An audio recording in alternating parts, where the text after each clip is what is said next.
Top TV, Truth of the People. It is the 1st of July 2021, and of course this is Sports Digest, and today I'll be joined by Elvis Wafula, my colleague, and we'll be trying to dissect everything in the world of sports, from the NBA to the Formula One, the Olympics, the Copa America, and of course a very interesting topic for the Manchester United fans. This is the transfers. Remember, this show is brought to you by Mozart Bet. Don't go away, we'll be back in a moment. Biggest odds in the world every day on selected matches.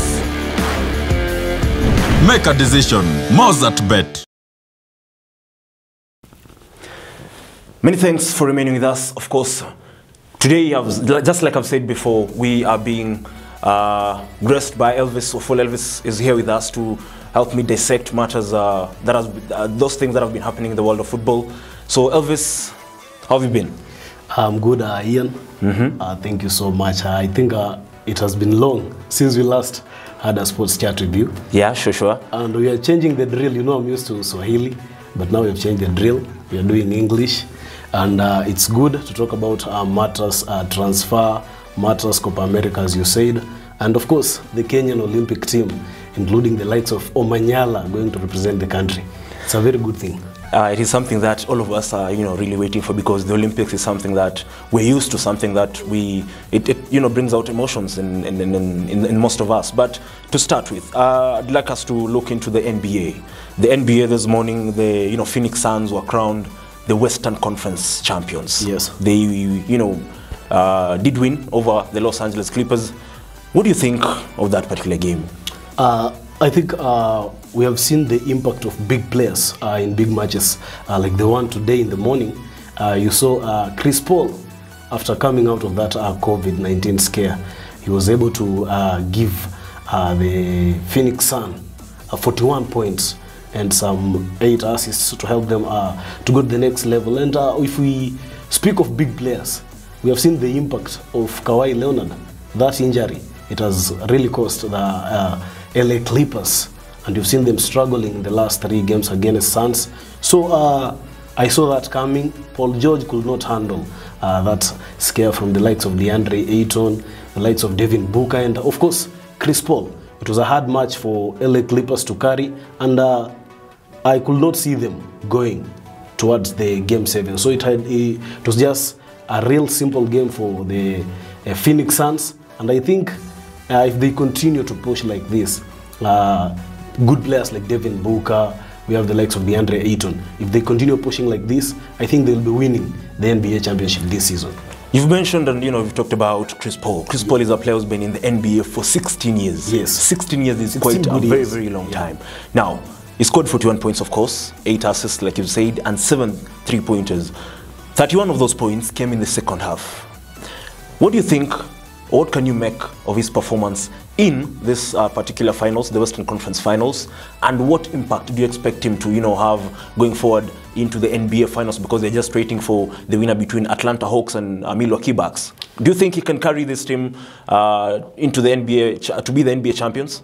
I think it was a matter of mind games. Chris Paul is very good when it comes to ball handling. So he was able to handle the ball very well, and the mid-range shooting. As you can see, the Phoenix Suns have been using the mid-range shooting, and Chris Paul is a master of that.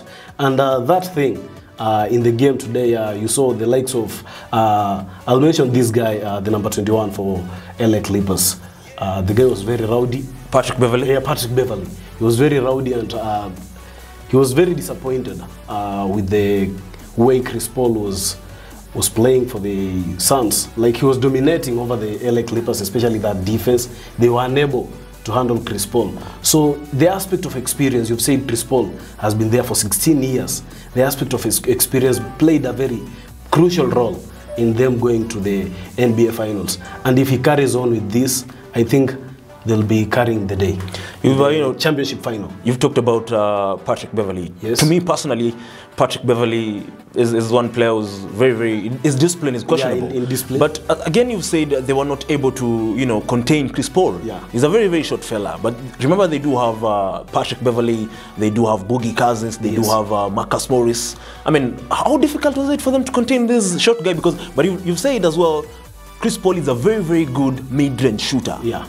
Same to Devin Booker. Do you think they can be a big trouble to the Bucks? That is, if Bucks progress, because Bucks, as we know, do also have big players, just like the Clippers. Do you think they can, cause trouble to the Bucks if the Bucks progress?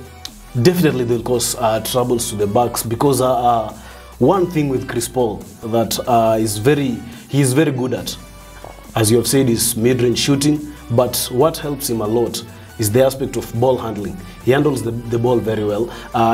The players like Kyrie Irving.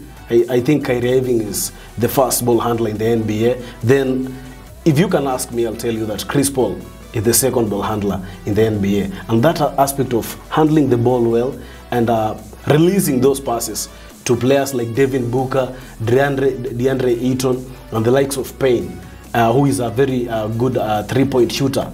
I think that one helps a lot when it comes to the championship. And as you have said, the Bucks, maybe they may progress if Giannis Antetokounmpo will be able to come back and help them, because at the moment he has a knee injury, so it's very difficult for them. But if they will progress, they need the likes of Brook Lopez, Middleton, and Giannis Antetokounmpo. They are good defenders. They need to handle this guy Chris Paul and make sure that he does not release those dangerous passes to the likes of DeAndre Ayton, the likes of Devin Booker, who are good shooters.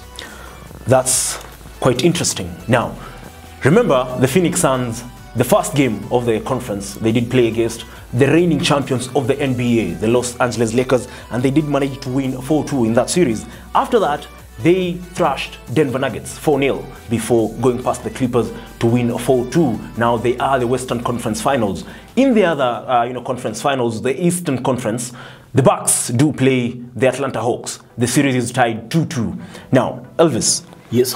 The Atlanta Hawks look like a very good, interesting team, because they do have Trae Young, they do have players like Clint Capella. These are players who are very good. What do you think of that team? Can they mount a challenge to become the Eastern Conference Finals now that Giannis Antetokounmpo is injured and the series is tied 2-2? Can the Hawks pull a surprise? Ian Kitani, I'll tell you that that match is unpredictable, especially we are going to Game 6, and probably if it may proceed to Game 7. If we are going to Game 5 first, we are going to Game 5, then we have Game 6 and 7. So whoever will win the two games, Game 5, because the series is now tied at 2-2. The Bucks have 2 and the Atlanta Hawks also have 2. So whoever will win the next two games, that is Game 5 and 6, maybe we may not proceed to Game 7. But I can tell you it will be a very interesting match because at the moment, Trae Young, who is the danger man for the Atlanta Hawks, will not be able to play Game 5, 6 and 7 because of an injury. Then we have Giannis Antetokounmpo also, who has a knee injury for the Bucks. So looking at that team, the Atlanta Hawks, as you've said, they are a very dangerous team. You remember in Game 4, after Trae Young went out with an injury, Lou Williams was able to rise to the occasion and he helped the team by scoring 21 points. And that game, the Bucks, they were not able to hold the likes of Lou Williams, the likes of Clint Capella. Of course, I mean, they do have good shooters. Yeah, Danilo Gallinari, yes, they have good Bogdanovic. shooters. We have Huerta there in that team. Yeah. The Hawks, they have the good shooters in that team. And for the Bucks, they usually depend on mid-range shooting, and they only have one shooter in the ranks of, I'll say, Chris Middleton, who is a very good shooter, who is a very good three-point shooter. But when it comes to the Atlanta Hawks, like everybody in that team can shoot. So if you ask me between the Atlanta Hawks and the Bucks, who portrays a very dangerous team, I'll tell you the Atlanta Hawks have a very good team than the Bucks. That's interesting. Hold on to that thought. Just to wrap up the NBA conversation, the Hawks do play the Bucks. It is tied 2-2. Only time can tell which team will emerge victorious, because if you look at the offensive part of, the Bucks, they do depend on Giannis Antetokounmpo. Yes. Now, it will have to take Chris Middleton to be at his best. Yeah. For them to overcome, offensively, in that case, for them to overcome the Hawks. Yes. But again, if you look at their defensive side, they do have players who are capable of helping them, because they do have players like, Brook Lopez, like you said. PJ Tucker. PJ Tucker. Yeah. Don't you forget they have a good shooter in, Pat Connaughton. So it would be a very, very interesting game. But just to wrap that up, moving forward, the Formula One, there have been plenty of surprises this season. The reigning world champion Lewis Hamilton is under fire. Max Verstappen is the man we're talking about. The Red Bull racing driver has put up a very, very interesting, competition this time round, and he's leading the charts at the moment. Elvis, did you expect Verstappen? It's a surprise. Everybody's surprised at the moment that the reigning world champion, 7-time champion for that matter, Lewis Hamilton is struggling at the moment. Nobody expected. I can tell you that we expected Verstappen to be the danger man for Lewis Hamilton when it comes to the championship, but no one expected at this moment that Max Verstappen will be ahead of Lewis Hamilton by 18 points. It's a bit of a surprise for everyone, for every Formula One fan at the moment. Verstappen has won the previous 2 races, Yeah. and in total, he's having a total of 156 points. Hamilton has 138 points, and Checo Perez also for Red Bull Racing has 96 points. The Red Bull team, it's like they do have a very, very good strategy, because they also do lead in the constructors standings, because they do have 252 points and Mercedes do have 212 points. Of course, Red Bull Racing have won 5 races, and they've managed to scoop 9 podiums. While Mercedes do have 3 wins and 10 podiums. 3 of the wins are, of course, for Lewis Hamilton, and yeah. 4 of the 5 wins for Red Bull Racing are for Max Verstappen, because in one of the races, I think in the French Grand Prix, because Hamilton and Verstappen both crashed out, and Checo Perez managed to win that race. So, do you think Hamilton can retain the title? It will be a very difficult thing for Hamilton to do, considering the fact that at the moment Toto Wolff and the whole of Mercedes are under fire, and as you can see, under pressure. And as you can see, I expected Valtteri Bottas to come up big and help Lewis Hamilton in pushing for the championship, but the whole series. You've seen that the whole series, Sergio Perez and Max Verstappen have been on top of Lewis Hamilton and Valtteri Bottas. Valtteri Bottas was able to come big when it came to the French Open, to the French Grand Prix. French Grand Prix. He finished 3rd in that race. Hamilton going for 2nd, and Verstappen winning that race. But one problem with Mercedes, I can say, is pitting has been their major problem. Sure. When it comes to the last 2 races they lost. So for Toto Wolff to make sure to enable Hamilton to come back to championship contention, he should be able to come up with his team. They organize on how their drivers will be able to pit at a fast pace and be able to go back to the grid with the same intensity, so that they can be able to scoop the championship. We cannot talk about the Formula One without talking about Ferrari. Sebastian Vettel moved from Ferrari, and he joined another team. Yeah. Ferrari have performed quite dismally. They do have Charles Leclerc. He's one of the drivers who was expecting him to mount a challenge this season, but he has not performed this so far so good this season. So, what do you think is the problem at Ferrari? Ferrari, I can tell you, it's strategizing. For the last, I can see for the last 3 seasons, Mercedes have been dominating Formula One, but Red Bull went and strategized they strategized very well and came up big against Mercedes. For Ferrari, they have been downgrading since Hamilton started winning championships. You can see even Vettel, at the moment when he was at Ferrari, they were still being beaten by Mercedes. So I think strategy is the one that is killing Ferrari. They need to organize very well and come up big next season, so that they can be able to mount a challenge to Mercedes and Red Bull. One final thing about the Formula One. There are drivers who have, shown their prowess and their capability to go for the the podiums in the past races, because moving forward we do have the Austrian Grand Prix, if I'm not wrong, this coming Sunday, the 4th of July, and then the British Grand Prix on the 18th of July. That is the home turf of Lewis Hamilton. This one driver, Lando Norris, races for McLaren. Yeah. What do you think of Lando Norris? Does he have the potential? I can tell you he's a young driver who has potential. Yes. And he has showcased in these races, he has showcased the capability he has, because he has been competing with great drivers in the ranks of Lewis Hamilton and Max Verstappen. So for Lando Norris, I think the Australian Grand Prix and the British Grand Prix, I expect Lando Norris to come big and maybe finish in the top 5, or maybe he can make the podium in the 2 Grand Prix. Only time will tell. Yeah. But of course, it is an epic battle between the Red Bull Racing and the Mercedes. Now, we go on a short commercial break. Remember, this show is brought to you by Mozart. We'll be back in a moment.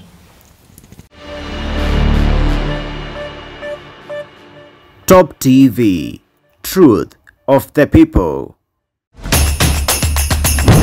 Shinda hadi milioni 200 ndani ya Mozart Super Grand Jackpot. Fanya uamuzi. Mozart Bet. Many thanks for staying with us. Welcome back to the Sports Digest. We move forward to the Olympics. Remember, the Olympics was supposed to go down last year, but due to the COVID-19 pandemic, it was moved forward by 1 year, and it will be going down starting from the 23rd of July 2021 to the 8th of August 2021 in Tokyo, Japan. Now, this is a sport that we Kenyans do dominate majorly, and it is something that we all have been waiting for. Elvis, the Olympics are here. A very, very interesting, sport for Africans and Kenyans, to be specific, because this is a sport that we've been, we've been champions, dominating for quite some time, if you can say. Now, we do have 85 athletes who will be participating in the Olympics this year. To touch on the Olympics, just briefly, we do have sports which we've not participated in before, but this time round we'll be, fielding competitors in those particular sports. Yeah. One sport to be specific is, like the men's high jump. We do have Matthew Sawe. Yeah. Do you think we are progressing into, just into the, field sports or into other competitions apart from, the races? And do you think we can perform? What are the expectations from you as an analyst? I can tell you, Ian Keitani, considering the fact that Kenya is known for only track events, we are not that good in field events. It's only Julius Yego who has once participated in a field event for Kenya and won something for us. But the likes of Matthew Sawe coming to do some field events like high jump, I can tell you it's a good sign for Kenya. That shows that we are progressing towards doing some great things in the future in field events. And considering the fact that we are doing very well in track events, and we can also do well in field events, I can tell you Kenya will be a force to reckon with in the future when it comes to Olympics. Of course, because we also do have Taekwondo will be having one participant in the name of, Faith Ogalo. Yeah, yes. Sure. So it will be a very, very interesting Olympics for us. Moving into, the boxing side, we do have 4 competitors, two gentlemen and 2 ladies. In the men's featherweight, we do have Nico Koth, and in the heavyweight, we do have Eli Achola. In the ladies' side, we do have Christine Ongare from the men's, who will compete in the women's flyweight, and as well Elizabeth Akinyi in the women's welterweight. Elvis, do you think we stand a chance in the boxing side, because we've been there before? We've tried. We've had boxers who put up a spirited fight. Do you think we stand a chance this time round? Keitani, in the last Olympics, we've been having boxers. The Kenyan team has been taking boxers to Olympics, but we've not been able to scoop some medals, some good medals when it comes to boxing. But this time round, considering the preparation that the boys went through, I think we can be able to pull some good medals when it comes to boxing. We do have volleyball. The women's team is going there. We do have legendary players, the likes of Washu, the likes of Messi Mohim. Do you think we can do something? We can come back with something? A silver maybe? Kenya, I can tell you the Lioness are the best team when it comes to volleyball in Africa. They're the best team in Africa. And I'm hoping that the Kenyan team will be able to mount the challenge to the big girls, the likes of USA and Brazil, to the Olympics. And Paul Bitok and her girls had a good preparation in the camp. And I hope that the experienced players, like you've said, the likes of Jane Washu and Moim will come big for the Lioness so that they can be able to get even a bronze medal in the upcoming Olympics. Thank you very much. We do have the rugby. Recently, we lost Benjamin Ayimba, one person who really made sure that Kenya, you know... He put us on the map when it comes to matters rugby. Exactly. Yeah. Going into the Olympics, we do have the men's team and the women's team. They both will be, you know, competing in that particular competition. I think it's the maiden event for the Kenya Lioness. Do you think we can put up a spirited fight and maybe come back with something? Keitani, the last time we participated in the Olympics, the Kenyan team, I can tell you we did not participate that well, as we are known for being good participants when it comes to rugby. The last time, you've mentioned Benjamin Ayimba, the last time in the HBC World Series where Kenyan scooped something, it was in 2016 in Sydney, Australia, where we were able to win that series. And the team that has been taken to the Olympics, especially the Lioness, bearing the fact that we have good players like the captain, Philadelphia Orlando, carrying the flag for us, I think I'm expecting Lioness, maybe we cannot be able to go for gold, that is for sure. Yes. They are good teams like New Zealand, we have Australia. They are very good when it comes to rugby and so, especially South Africa. They do have the experience. Good. Yeah, they are experienced. They've been there for a while. Us, yeah. But I'm expecting the girls to mount a very, very tough challenge for these opponents, bearing in mind that we have good players. We have Philadelphia Orlando there who will be leading the girls. Now, we were talking about the field events. To take you back into the volleyball, the ladies team, we are in the same group with Brazil, Japan, Serbia, South Korea, and the Dominican Republic.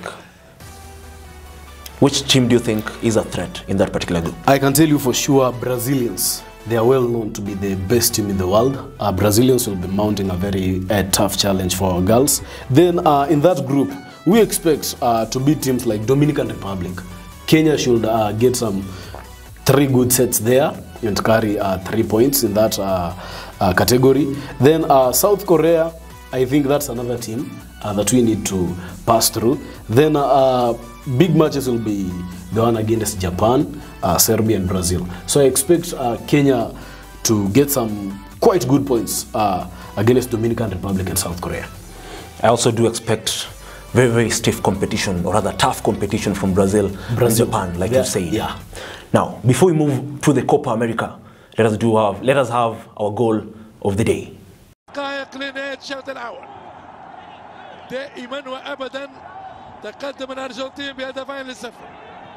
هدف اول لاليخاندرو جوميز وهدف ثاني لليو ميسي من ضربة جزاء. كرة جول، كرة جول ليو. Now, welcome back. Let's go, or let us rather dive deep into the world of football. Elvis, the Copa America. Your most favorite, your most favorite part of the show. I understand, considering the fact that you are a Lionel Messi fan, that one I'll have to mention it.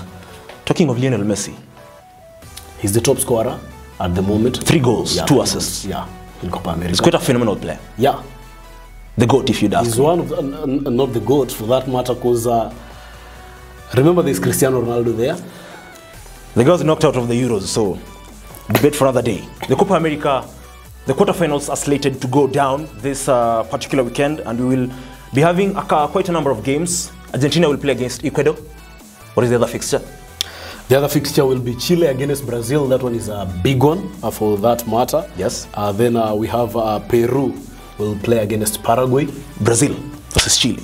Brazil versus Chile, I expect a quite interesting match. It will be a very difficult match for both sides, considering the fact that Brazil is an attack-minded team. And for Chile, we know the likes of Vidal, Gary Medel, they like to pack the bus, as we have seen in many of their matches. So it will be a tough match for Brazil to especially open that solid defense that will be there by the Chile boys. So I expect Brazil to perform well, but it won't be a walk in the park for them. The key man, Neymar dos Santos. Yes. 2 goals, 2 assists. Do you think he can carry this team past Chile and probably win the Copa America? Yeah, because they do have, you know, quality players. They do have Roberto Firmino, Gabriel Jesus. Yeah. In the back of the, you know, the back of the park, they do have Alisson Becker, Thiago Silva, Marquinhos, very experienced players. Eder Militao from Real Madrid. What do you think of this team? I think to answer your first question concerning Neymar, that is very, it's very open that Neymar will be the danger man for that team. But if you can go to a match with the Brazilian boys and put all your efforts on Neymar, you'll be forgetting some other good players, the likes of Firmino. We have there Gabriel Jesus, Richarlison. Yeah, they are very good players. So if you put your efforts on Neymar and forget about these boys, then you'll be punished. We'll talk about that. Moving forward, Paraguay versus Peru. What do you think will win that game? It is a very difficult game, but for me, I've seen the likes of Cuevo in that team. I've seen the likes of Carrillo, and especially this man, Gianluca Lapadula. At the moment, he's been able to score 1 goal and some 3 assists up to now. I expect Peru will mount a very big challenge to Paraguay, and at the end of the day, they will win that match and progress to the semi-final. Peru will be winning. Another very interesting game is Uruguay versus Colombia. Both sides do have quality players. Yeah. Uruguay, of course, do have Luis Suarez, Edinson Cavani. People think that Brazil versus Chile will be the biggest match in the quarterfinals, but I can tell you it's not.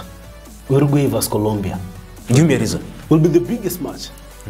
One reason I can tell you, Tabares with his Uruguayan boys, they are one offensive-minded sides, and they have solid centre-backs.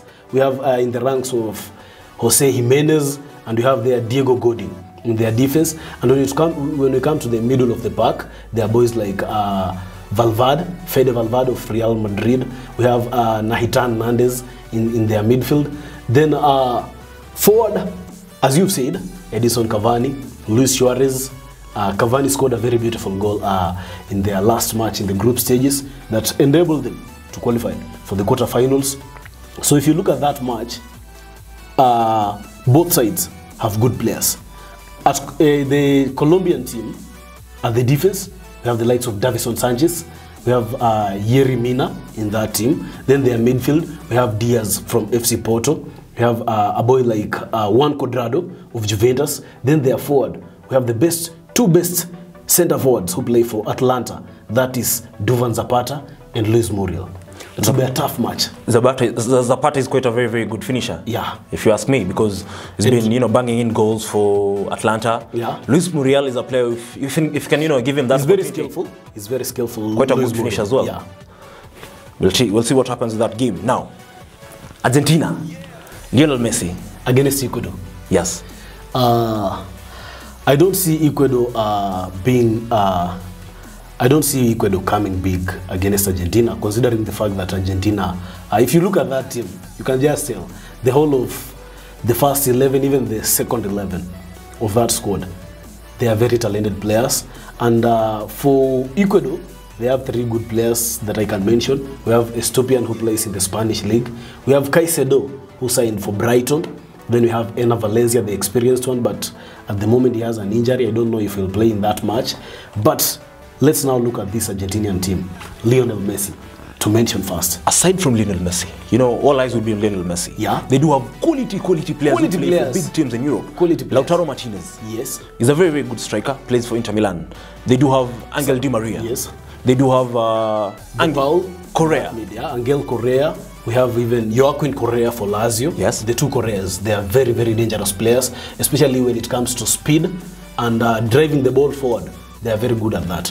But where Argentina will be winning this game, I can tell you for sure, it is one determining factor, and that factor is Lionel Messi. He can do magic in any team, anywhere in the world. Don't you forget Sergio Kun Aguero. Sergio Kun Aguero, I can tell you, is one of the best finishers, especially in the English Premier League for the last decade. Of our generation, to be specific. Yeah, of our generation, Sergio Kun Aguero. But when it comes to Argentina, at the moment you can see he's a second striker behind Lautaro Martinez, and Edge also has come in as a factor. And Sergio Aguero, when it comes to Argentina, he does not pull that masterclass performances that you see him when he's at his club Manchester City. So I don't expect Sergio Aguero to come big, but I expect the likes of Lautaro Martinez, the likes of De Paul in that midfield. Then we have Lo Celso, and don't forget Leandro Paredes. He's also a very, very good player, and their goalkeeper, Martinez, one of the best goalkeepers in the English Premier League last season. That Argentinian team is a force to reckon with. Of course, Emiliano Martinez pulled out very, very good performances last season in the Premier League. Yeah. Now, Lionel Messi, just to, as we finish up on the Copa America, is now the player with the most number of appearances for Argentina with 148. Yeah. Mascherano did hold that record with 147 games. Now, do you think Lionel Messi can win the Copa America? Because that is the trophy that, has been evading him. So do you think he stands a chance? I can tell you for sure, Copa America, it is a two-horse race that is between Brazil and maybe Argentina. Uruguay, I expected them to mount a challenge on these two, but at the moment they have disappointed. They haven't come up that big, because at the moment I expected players like Luis Suarez to perform so well for Uruguay, but he has not come up to the expectations. Then Cavani has been the one who has been assisting that team. So Uruguay, I count them out when it comes to the Copa America Championship. So it's between Brazil and Argentina. The only way for Lionel Messi to win Copa America is to pass through Brazil. That one will be a big test for Lionel Messi. Just a yes or a no. Will Messi win the Copa America? Very difficult. Yes or a no? It's very difficult to tell at the moment. You're a Ronaldo fan? No, I'm not a Ronaldo fan. Yes. We have Brazil there, and the last time that Copa America was held in Brazil, who was the champion? Just Brazil. A simple question, Elvis. Yeah, it's a simple question. Can Lionel Messi win the Copa America? A yes or a no? I can tell you... or will he win the Copa America? Yes or a no? It is unpredictable. You cannot tell. If Brazil face Argentina, just as we wrap up. In the final? Yes. Brazil against Argentina. Who do you back? Most definitely I'll go with Brazil. Of course, you don't want Lionel Messi to win the title. No, it's not that I don't want Lionel Messi. Ladies and gentlemen, he's a Ronaldo fan. No, he wants Messi to win the any title. I As we conclude the show, Elvis, the most interesting part. Jadon Sancho is now a Red Devil. Elvis, how do you feel? I can tell you it's like because I'm a Manchester United fan, I can tell you after hearing that news from the GOAT of transfer, I call him the GOAT, and that one is Fabrizio Romano. After hearing the news from him yesterday, I can tell you it was one of the most amazing feeling to hear that Jadon Sancho has put the pen on the paper. It's only medicals that are pending to take place. Then after that, he'll be officially a Manchester United player. One of the best feelings. Why do I say one of the best feelings for me? Manchester United have been good in front of goal, but there's been one position that has been lacking. The right wing. Yes, that is the number 7 position. Has been lacking one of the most fundamental players there who can assist the team. And Jadon Sancho coming to Manchester United to fill that gap. I can tell you, United next season, big forces in the English Premier League. We're used to that. At the start of every season, you always say, next season, this season, will be a force to reckon with. We are not Arsenal. We are Manchester United. Interesting. Now, the guy will don the jersey number 7. There's been a curse with that jersey. Since Ronaldo left, the right wing has been lacking a player who can perform in the biggest stage. Edinson Cavani came in, took that jersey. He's been performing quite very, very well. So, is the expectation on Sancho too big for him? Considering the amount that he has come, the amount that was paid for him to be a Manchester United player, I can tell you expectations are very high. Everybody is expecting Sancho to come and click immediately with like the way Bruno Fernandes clicked immediately and helped the team. So Jadon Sancho, he has a very big load of work in his shoulders to carry. And I think with the way he plays, he's a very skillful player, and he's also a good finisher. I expect him to do whatever everyone expects of him. Thank you very much, Elvis. Now, time is running out, but I'd like to give you some of the news in the transfer world, because Nuno Espirito Santo, the former Wolves manager, is now the Spurs boss. Rafa Benitez is now the new Everton manager. Remember, Manchester United are still chasing Rafael Varane, the Real Madrid and French centre-back, and reports are saying, or rather suggesting, that the deal is in its final stages. Remember, Arsenal have signed the left-back Nuno Tavares for 7 million euros and their add-ons on top. Remember as well, Manchester City are following up on the Jack Grealish case. Remember, they are put aside or set aside 100 million euros for the English playmaker. As well, they're following up on Harry Kane because his situation at Tottenham is quite in a limbo, so we're not sure what will happen with Harry Kane. Other, very, very big news is that as we speak, Lionel Messi is out of contract with Barcelona, and Barcelona president Mr. Laporta said that both sides are optimistic that Lionel Messi will sign a new contract, of course, and reports are suggesting that this contract will run up to 2023. Of course, as well, Erling Haaland, the Chelsea owner Roman Abramovich said that he's trying whatever he can do to ensure that they can land the Norwegian sensation. As well, this Manuel Locatelli is being searched by Juventus. Reports yesterday suggested that Arsenal have submitted a formal bid. That was according to Cavanielli, the Sassuolo sporting director. But this morning, the reports that probably Sassuolo are just using Arsenal's name to ensure that Juventus, can put in a very, or rather more expensive bid. So we'll be waiting to see what happens in the world of the transfers. So I've been your host, Ian Keitani. Elvis, thank you very much for joining us today. Your parting shot, maybe. Thank you for your invites, Ian Keitani. And as a Manchester United fan, I would like to urge our board to sign Rafael Varane in that defense. And as a Kenyan, I'd like to wish the Kenyan Olympic team some good luck so that they can be able to represent the country well in the upcoming Olympics. Now, thanks very much for joining us in today's show. I've been your host, Ian Keitani. Until next time, stay blessed.